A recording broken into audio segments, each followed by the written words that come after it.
dendam politik yang secara vulgar diperlihatkan, bagaimana pemecatan Pak Mulyono itu mengakibatkan Hasto kembali jadi tersangka.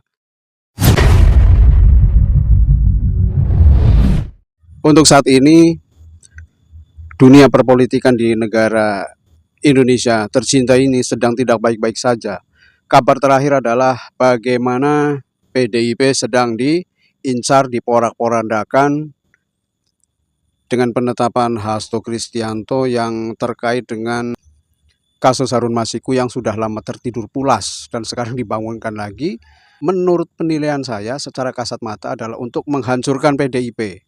Karena di situ ada dendam politik yang secara vulgar diperlihatkan, bagaimana pemecatan Pak Mulyono itu mengakibatkan Hasto kembali jadi tersangka.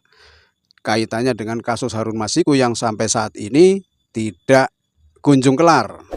Alias ketidakmampuan KPK, aparat hukum di negara kita, tidak mampu menangkap Harun Masiku. Menurut saya loh ya, sebagai masyarakat awam, prihatin dengan apa yang terjadi.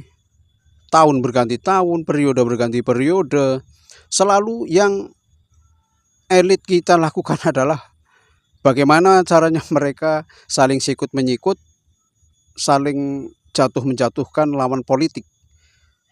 Fokus untuk membangun negara kita itu menurut saya di bawah, persentasenya itu di bawah konflik yang mereka bangun setiap saat. Kalau konflik mereka 60%, pembangunan bisa jadi di kisaran 30%. Yang 10% ya omon-omon. Kembali ke Hasto. Hasto ini kalau bersalah ya sudah, jebloskan ke penjara. Tidak ada ampun buat orang-orang yang sudah mengkhianati negara kita. Tapi juga nih, saran saya buat para para politikus di atas, para penegak hukum yang di atas, coba semuanya diungkap. Jangan cuma Hasto Kristianto hanya karena PDIP yang sudah memecat Mulyono akhirnya Hasto ditersangkakan. Tapi orang-orang yang terkait segala kasus KKN yang ada di lingkaran kekuasaan itu aman-aman saja. Sebagai masyarakat awam, saya ingin bukti dari pemerintah, dari aparat penegak hukum yang ada di ring-ring satu di pemerintahan yang ada di pusat, bagaimana cara memberantas korupsi tanpa ada politisasi hukum. Jadi jangan cuma karena lawan politik akhirnya dikejar, tapi yang satu server atau satu kubu itu aman-aman saja. Contohnya hembusan-hembusan atau isu-isu Erlangga Hartarto yang terkait dengan minyak goreng, kasus minyak goreng dan kasus-kasus yang lain, menteri-menteri yang lain, itu aman. Tidak ada ketersangkaan atau penyidikan yang lebih lanjut, bahkan menguap begitu saja. Jangan cuma Hasto yang karena hanya berseberangan dalam pandangan politik. Itu jangan seperti itu.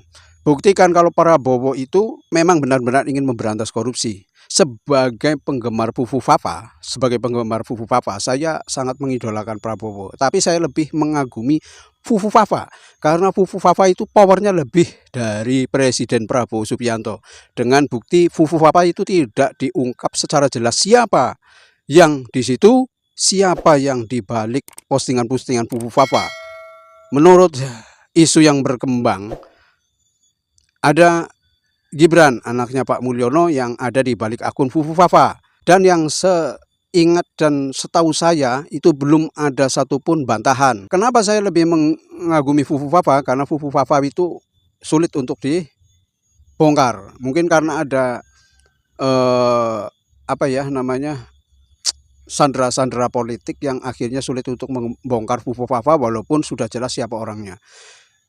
Begitulah, saya penggemar Presiden kita Prabowo Subianto, karena 2 kali pemilihan saya selalu memilih Presiden Prabowo Subianto. Tapi dalam hal pengagum, saya lebih mengagumi Fufu Fafa, karena Fufu Fafa itu aman terkendali.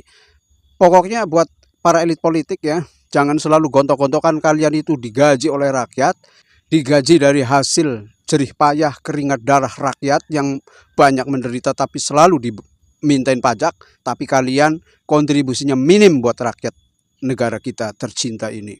Buat Pak Prabowo, kalau tidak cuma omon-omon, berantas semua rata. Jangan pandang bulu, jangan pandang siapapun. Pokoknya walaupun dari kubu Kim Plus, kalau memang ada yang terindikasi korupsi, baik lama ataupun baru, itu hancurkan semuanya. Jangan karena mendukung Anda, tapi Anda tidak mau memberantasnya. Kecuali orang-orang yang berseberangan. Itu adalah Anda menjadi kucing, bukan menjadi macan.